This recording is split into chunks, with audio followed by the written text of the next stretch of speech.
Image of Nicholas Young seized during a search of his home last year and filed in Alexandria federal court. Young is the only U.S. police officer to ever face terrorism charges, a case brought after he was under FBI surveillance.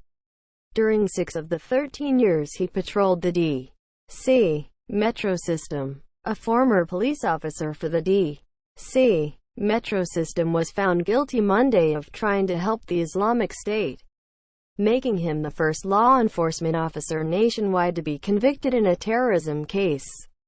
Subscribe to the Post-Most newsletter.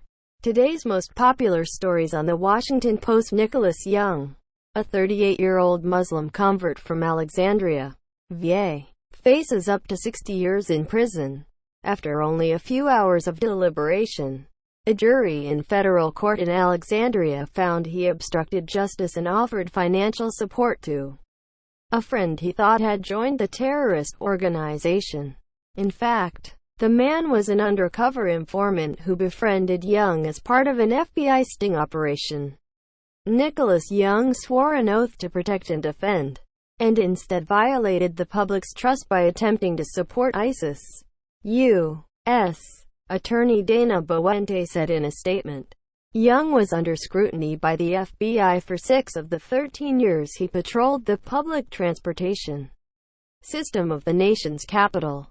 He used his vacation time to join the civil war in Libya in 2011, leaving the FBI wondering whether he fought with a terrorist group, and watched Islamic State videos while on break. He was commended by one U.S. Attorney's office for his work as a police officer, only to be put under grand jury investigation by another. He is probably the first person convicted of backing the Islamic State to consider himself a conservative, venerate former Congressman Ron Paul, and express interest in joining the Sons of Confederate Veterans. But the paradox at the heart of the trial was Young's interest in both Islamic radicalism and Nazism.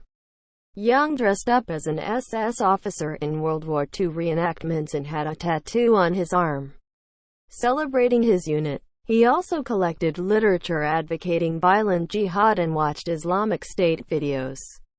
Prosecutors posited that virulent anti-Semitism connected the two seemingly incompatible forms of extremism. A former roommate testified that Young, during a school project that took them to a meeting of white supremacists, told him, "Don't discount the Muslims' ability to fight against the Jews."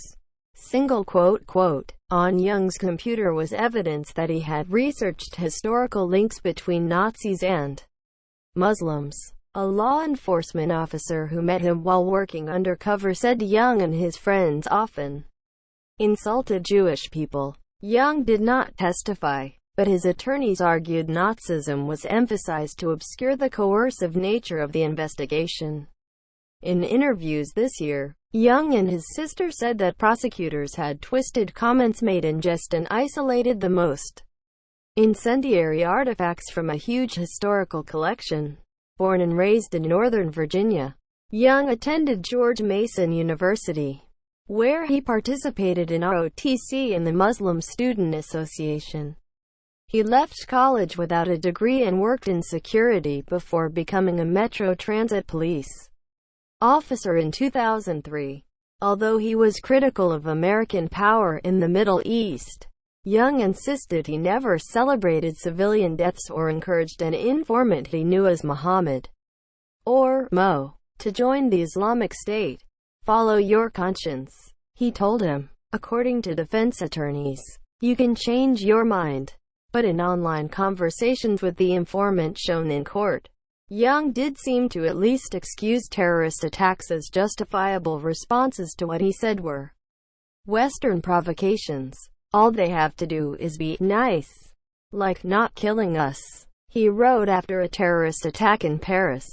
"You can't complain about that knuckle sandwich you were asking for," he wrote after another. And when Mo said he was determined to go to Syria, Young gave him advice and then lied to the FBI.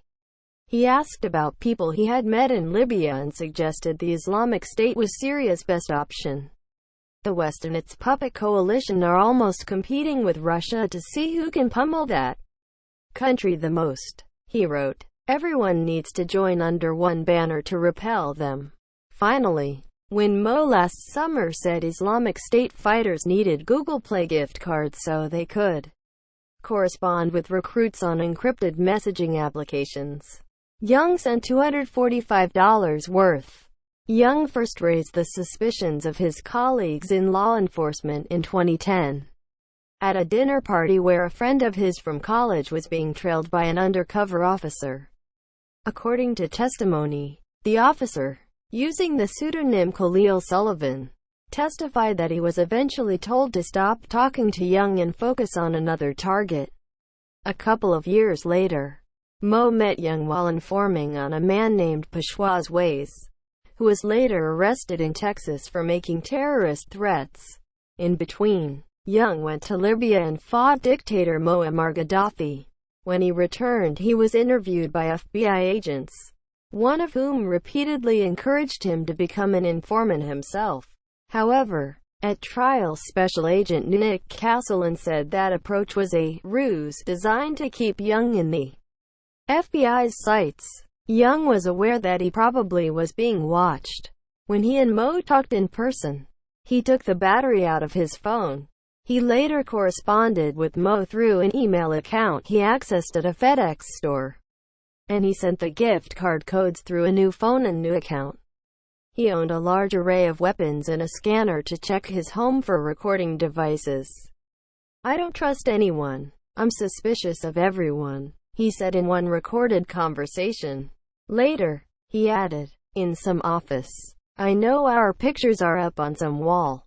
An attorney for Young declined to comment after the verdict. He is set to be sentenced on Feb. 23.